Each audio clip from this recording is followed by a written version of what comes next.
Hi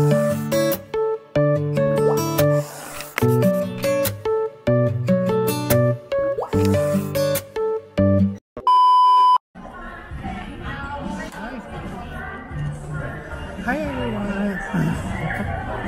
Hi everyone! Magandang araw! So, basically, andito na naman ako sa favorite place ko sa daan. Having my iced coffee. Ang donut na ubos ko na ay dalawang donut. And for sure, making the stress go away. The stress go away while stress is part of work every day, but you have to make it positive. So, madami namang nagagawa for today. And my friend is here while I'm doing vlogging. Madali lang. How much ang fees? Ay, you can, magte-text yun sa ako. Tingnan mo, mag-text yun. Pag mag-withdraw ka, mag-notify siya na... Wala mo nakuha kung withdraw. Hindi, mag-notify siya na nag-withdraw ka. Okay lang nakuha. Actually, my friend, nag-request siya sa Gcash ng virtual card ng Visa. Ayan na, So, dito sa Dunkin, nahihirapan siya kasi tina-transfer niya from other bank to, from Gcash to other bank para ma-withdraw niya. Pero, meron siyang na-request na ATM card ng Gcash. Ay, naku, ewan ko lang sa kanya. Patingin daw.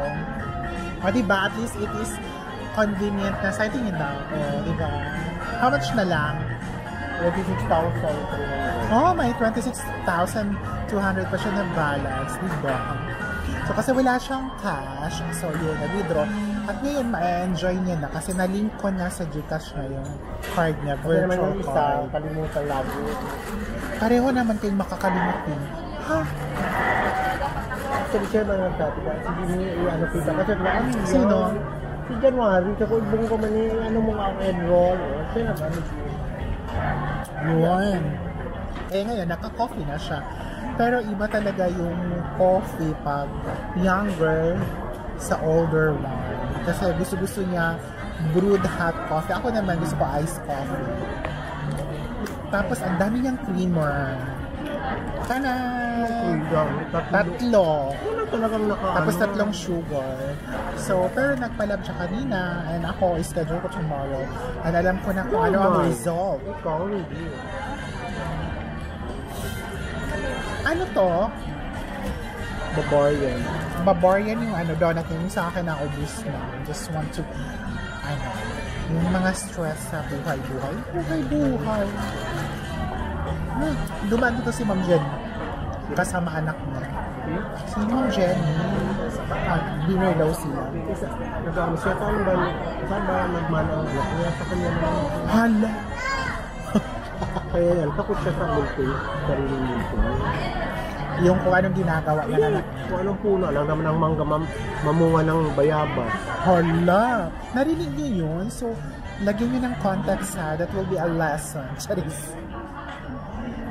Anyways, hindi ako nakaschedule for medical annual exam kanina kasi batch 2 ako which is scheduled the next day tomorrow. So I have to fast. I have to fast for 12 hours. Pero naman, pwede ka namang magsabi mag-extract na if you will be asked na nag-fasting ka sir, kahit hindi ka nagpasok, 12 hours, but it will reflect on your laboratory results. 10 hours pwede. Oo, 10 to 12 hours na. Kasi dapat early sila tomorrow sa office. Kasi dapat mag-extract sila. Kasi gutom na kasi mostly on that time like mga 7 a.m.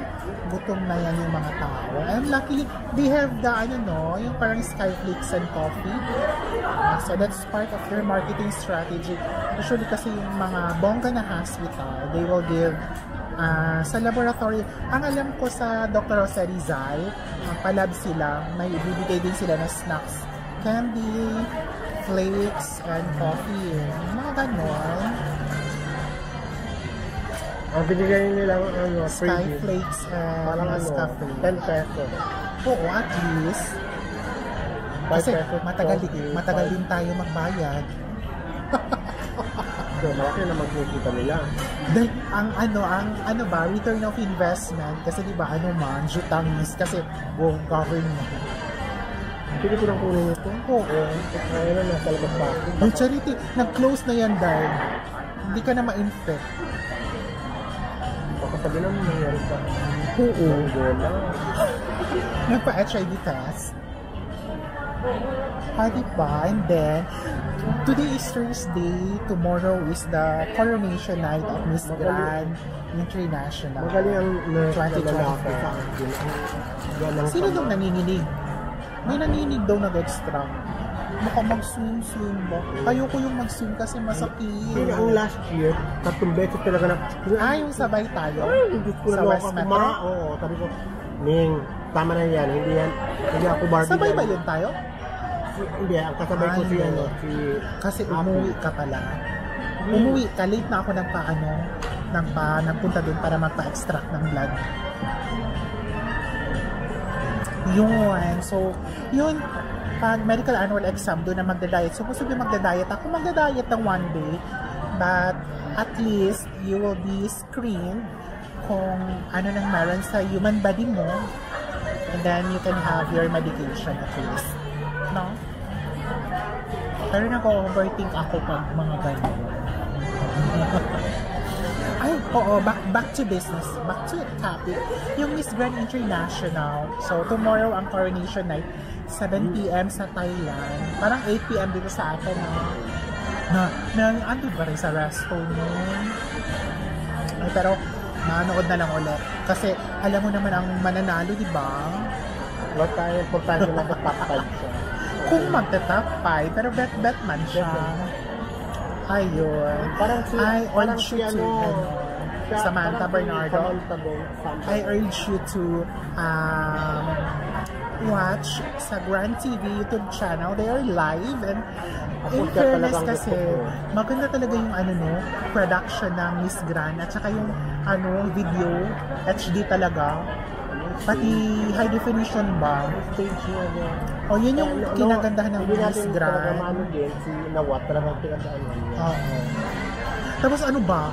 Yung clearness ng video, no? Clear talaga. Yung transition ng candidates, maganda yung pagka-transition niya. In fairness naman, talaga. Business din kasi. Yun nga lang, ang lang maganda, dapat hindi siya makialam sa result ng judge. Kaya kung siya ng judge... Wala nga, di ba? Sa preliminary judge, siya nga ang judge. Kaya nga, dapat niya, hindi... Siya rin mag-choose ganyan. Ano na lang siya doon? Ano na lang sa record niya ang pad? So, kasi sa kanya naman niya. Yun yung sabi mo sa inantun si Sergio. Si Sergio. Yung pataas saan? Hindi nakita. Oo. Nakita tayo? Yun guys, let's support Miss CJ from Philippines. Yun. Tapos yung gown niya is from Mactumang. So you know naman, gumawa ng gown ni Catriona, gumawa ng gown ni Atisa. Mactumang gown ang suotin niya sa finals. Sino yung nag-gaya kay Catriona na pinagsama? Yung Myanmar. Nagsama yung dalawang gown niya na design. Yung na-possess. Yung na-possess sa national costume. At saka yung lava walk niya.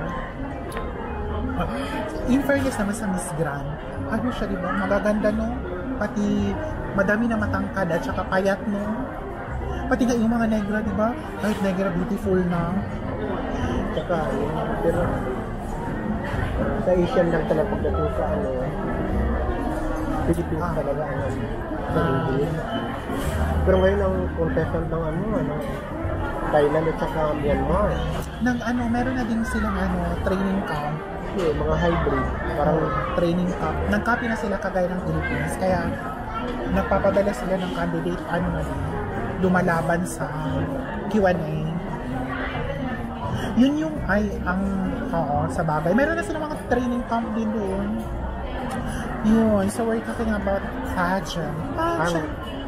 Ang hate talaga sa atin, Indonesia. Tingnan mo sinong kausap ko ha. So yan. Pageant din yan. Pak! Hindi na babalik ang mata.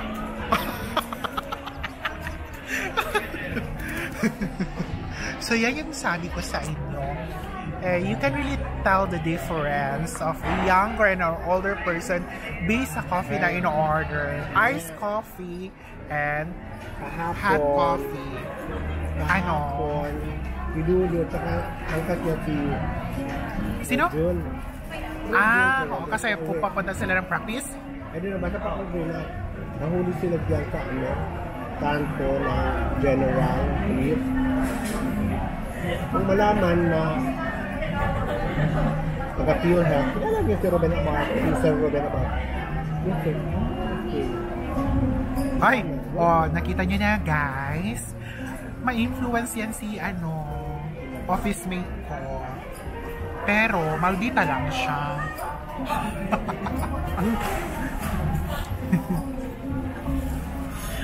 Alright, sige na. Nahuli daw kinuhuli ko. So yan, di ba ang kwento? Anyways guys, thank you for watching my vlog. So, I think ma-upload today. So, mapanood nyo today. Thank you so much. I hope nag-enjoy kayo sa mga talking vlog ko. Maraming salamat. See you on my next vlog. Bye!